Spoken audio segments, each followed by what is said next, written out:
चंद्रिका नाम सुंदर सुशोभित छवि थी, खुले के यौवन की मस्ती में मातल, सखी संग चमन में सैर कर रही थी।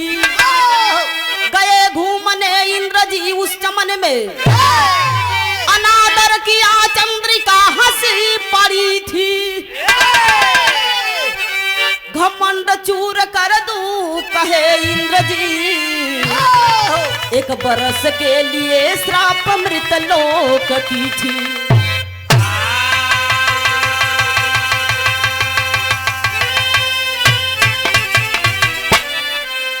एक बार की बात है बाबू, चंद्रमा के लड़की चंद्रिका अपने सखियों के संग में बाग में विहार कर रही है। उसी बाग में देवराज इंद्र का आगमन होता है। देवराज इंद्र के देख के चंद्रिका हंसने लगी।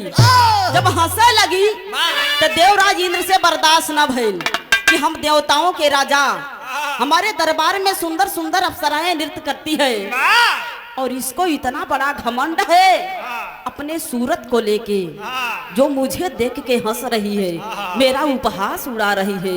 देवराज इंद्र का तो करते क्या है, गजल के बोल लगल मास्टर साहब। ओह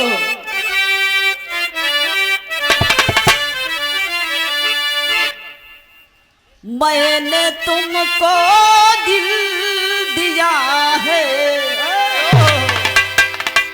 मैंने तुमको दिल दिया है, दिल लगा ले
चंद्रिका से पूछते हैं कि तुम क्यों हंसी मुझे देख के, क्या कारण है?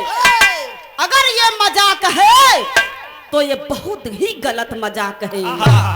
तो क्यों हंसी तू देख करके, क्यों हंसी तू देख करके, दिल जलाने के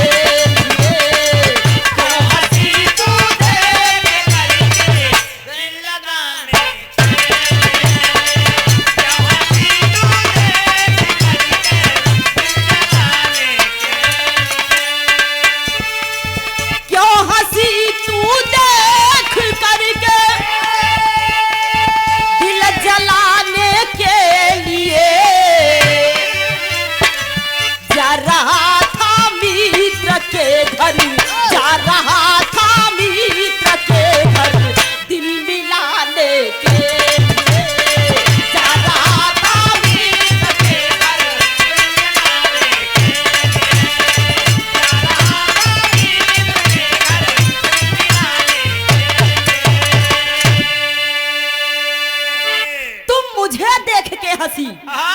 मैं देवताओं का राजा देवराज इंद्र, तेरी इतनी औकात, मैं तुझको श्राप देता हूँ कि तुम 1 वर्ष के लिए मृतलोक में जाओगी, अपना जीवन बिताओगी।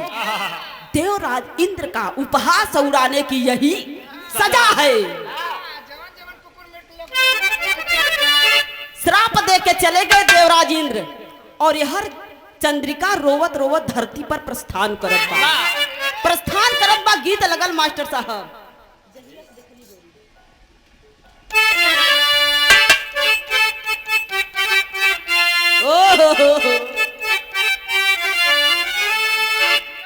कि जहिया से खाली गोरी। कोनो प्रेमी प्रेमिका के बाद दोनों का नजर चार हो गई ही में लवा में। जब वो घरे ग आय हाय हाय हाय तो हर करवटिया बदला, हर करवटिया बदले। तजहिया से देखली गोरी तोहरी सुरतिया मतिया मारी गई हो। तजहिया से देखली गोरी तोहरी सुरतिया मतिया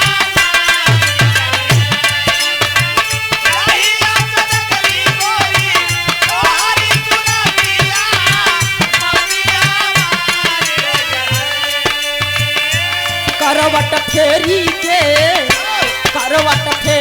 के भी ताई सारी रोटिया मतिया मारी गई।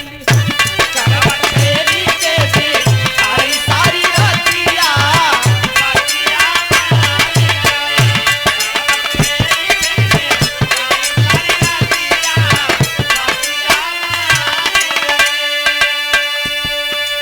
ए भैया चंद्रिका रोवत रोवत पृथ्वी लोक पे आवत बा कि थोड़ा से हंसी में इतना बड़ा काम गड़बड़ हो गया। कहा जाता कि हंसी में हड़ेर हो गया। चंद्रिका चली दिहली धरती के ओरिया दुखवाया पार भइली हो।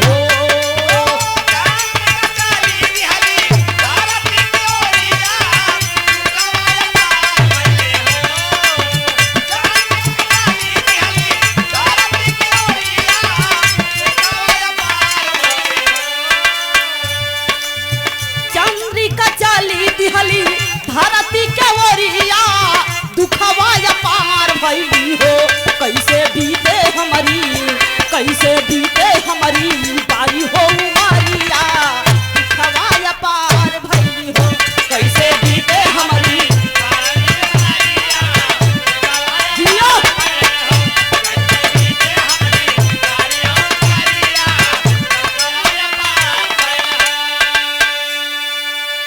ए बाबू चंद्रिका पृथ्वी लोक पे आई एक बढ़िया सुंदर फुलवारी में बैठ के किसी तरह दिन बिताई ले।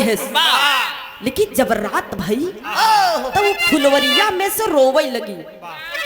फुलवरिया में से जब रोवे लगी तब बगलिया माली और मालिन दोनों प्राणी अपने झोपड़ी में आराम करत रहे।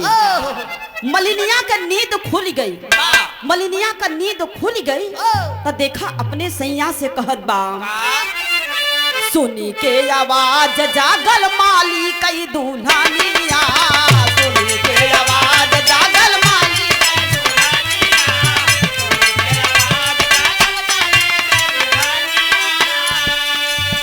कहे उठा स्वामी चला बूढ़ी हम गलनिया।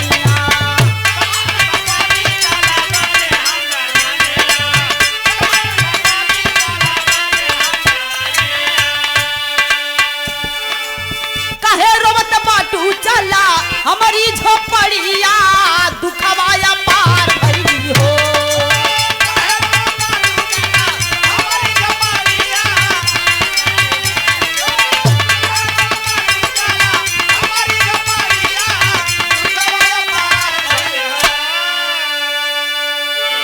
मलिनिया कहे कि अरे बाप रे स्वामी चला देखा कौनो लड़की रोवत बा। जब आए दोनों प्राणी देखे कहा अरे इतनी सुंदर लड़की आज तक हम देखबई न किए। या काहे रोवत हूँ चला हमरे झोपड़ी में रात गुजार ला सबेर होए चल जाए तो चल जाऊ जहाँ तोहार मर्जी होए नहीं तमरे झोपड़िए में रहा। लेकिन कैसे काहे रोवत बाटू चला हमारी बखरिया दुखवाया पार भइली हो। कहई महलो के रानी कहई महलो के रानी रहबै ना झोपड़िया दुखवाया पार भइली हो। कहई महलो के रानी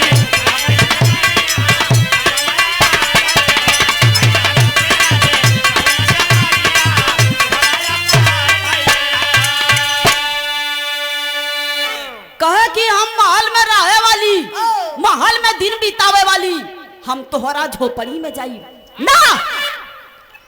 कहा आप बताओ, जा ऊपर पर मत जा। का मतलब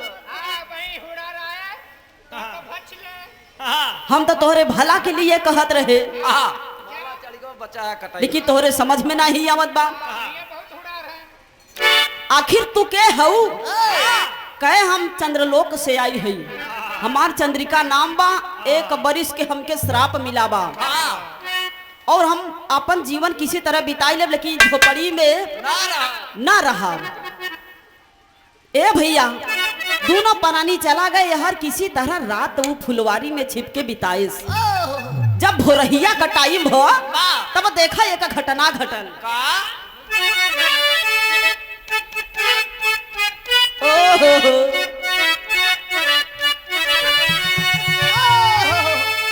अरे रतिया बिताला जब भइले भोर हरिया,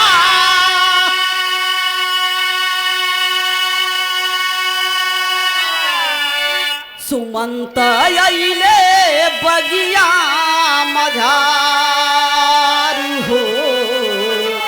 सुमंत अइले बगिया मझार, चंदा के कुमरिया से लड़ी गई नजरिया।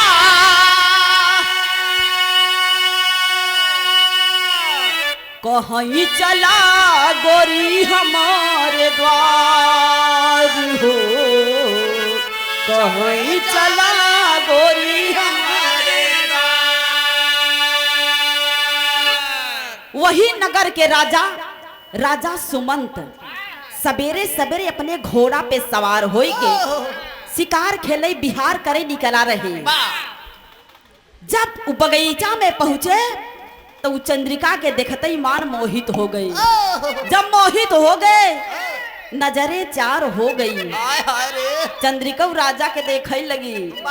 राजा चंद्रिका के देखत है, देखत देखत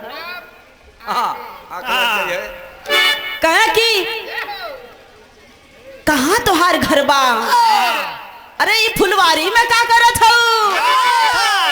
चला हमारे साथे राजभवन में तुमके अपन हम रानी बना के रखो। भौरी चोखा किया, हम डोसा खाए बच्ची। लेकिन देखा हो कबा टेरी के बोल लगल मास्टर साहब। पुजारन बन के रहबई तोहरी, पुजारन बन के रहबई हो, पुजारन बन के रहबई तोहरी। अरे मन में महामुदित हो करने लगी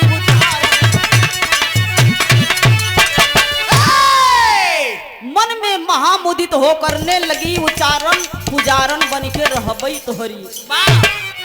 राजा कहे चला, हम तोहरे रूप के दीवाना हो गए, हम मोहित हो गए।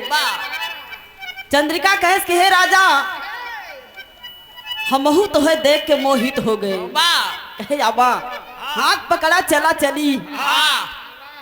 आवा राजा हाथ पकड़ के घोड़ा पे बैठाई ले है और दोनों चल दिए। जब चल दिए तो देखा होत का बात, एक लाइन गीत लगल। क्या बात है?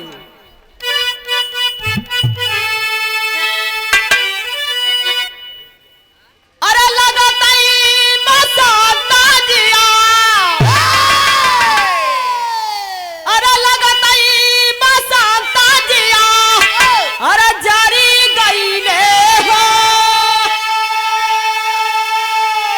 अरे जारी गईले हो, मोरा सजना साले ही आबी सरी गईले हो, मोरा सजना साले ही आबी सरी गईले हो, मोरा सजना साले ही आबी सरी गईले हो।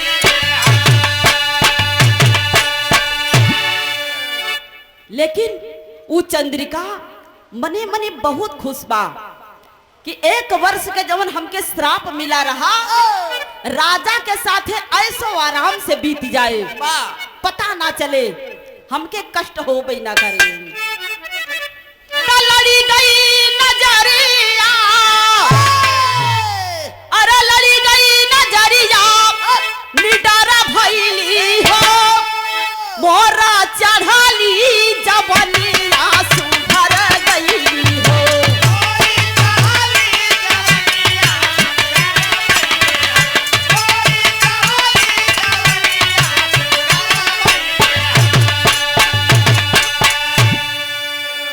ए बाबू, राजा के साथ में राजभवन में चंद्रिका रहे लगी।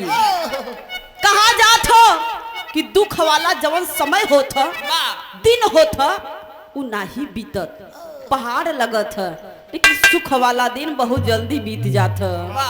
तगीना तगीना बीतल बारह हो महीनावा,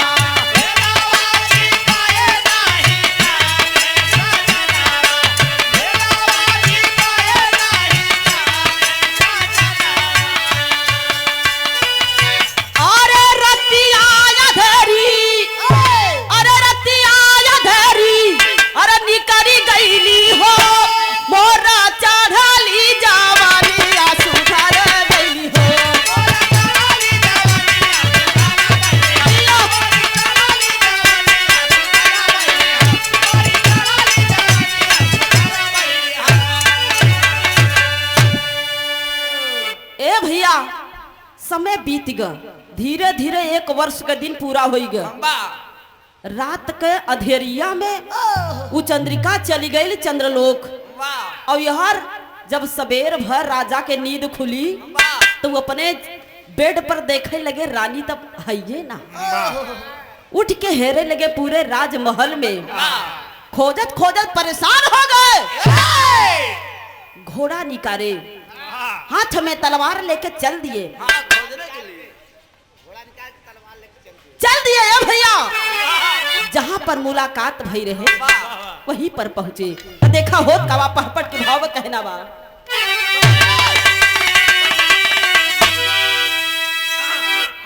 अरे चले खोजने रानी को सजनावा बीच बगिया में, अरे चले खोजने रानी को सजनावा बीच बगिया में, अरे बिना बताए चल गई मोर जननवा बीच बगिया में।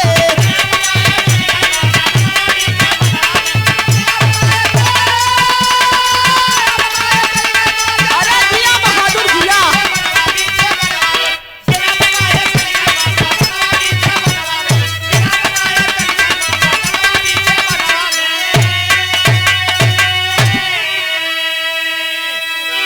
पूछे राजा मालिन से बतावा सारी हलिया हो, कहवा गईली रानी हमारी सुनी भई महलिया हो। एक बार स्कूल बीत गईल दिनवा बीच बगिया में, चंद्रलोक बाबू सका सुनो ठिकानवा बीच बगिया में।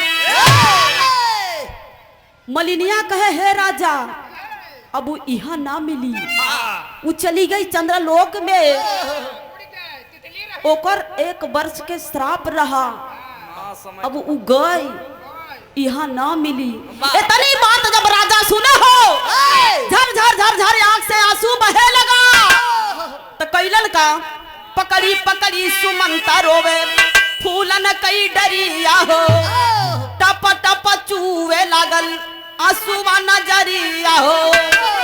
अरे वही आंसुआ से तितली के जनमावा बीच बगिया में, अरे उड़ी उड़ी बैठे फूलन के दामनवा बीच बगिया में।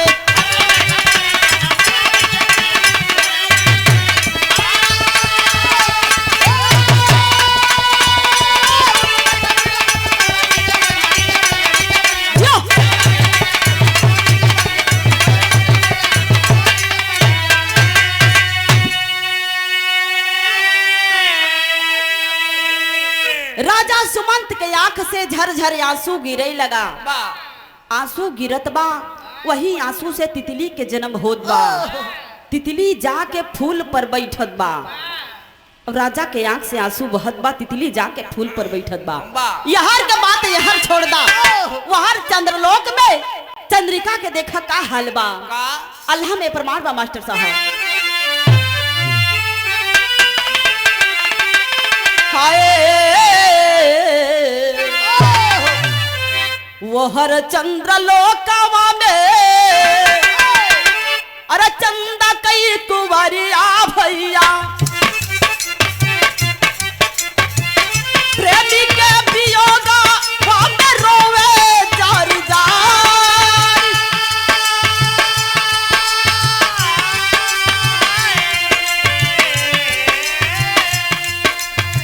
अब कबहू राजा जी से होए ना दिदरिया भैया,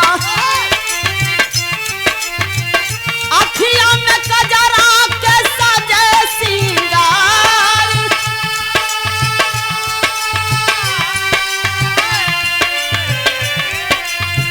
बरसे नयनवा जैसे सावन कई बदरिया भैया,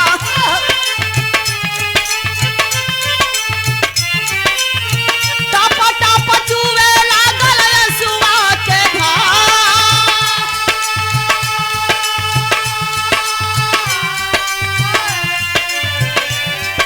अरे वही यसुआ से पैदा भइल बा भंवरवा, कि खोजे नीता प्रेमी को फूला मन की डार हो।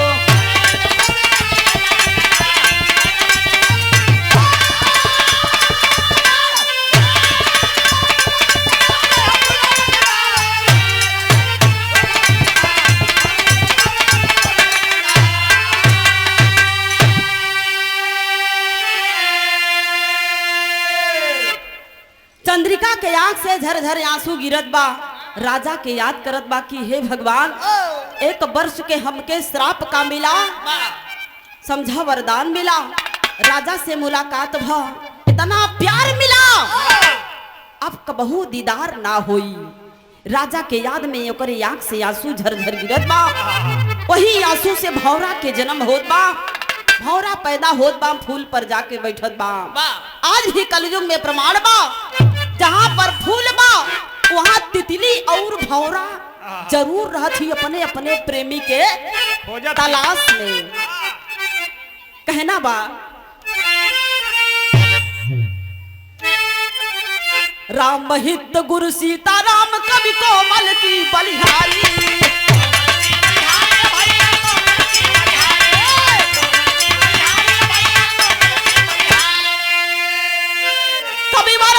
किशोरी कहे अब आई हमारी पारी हो।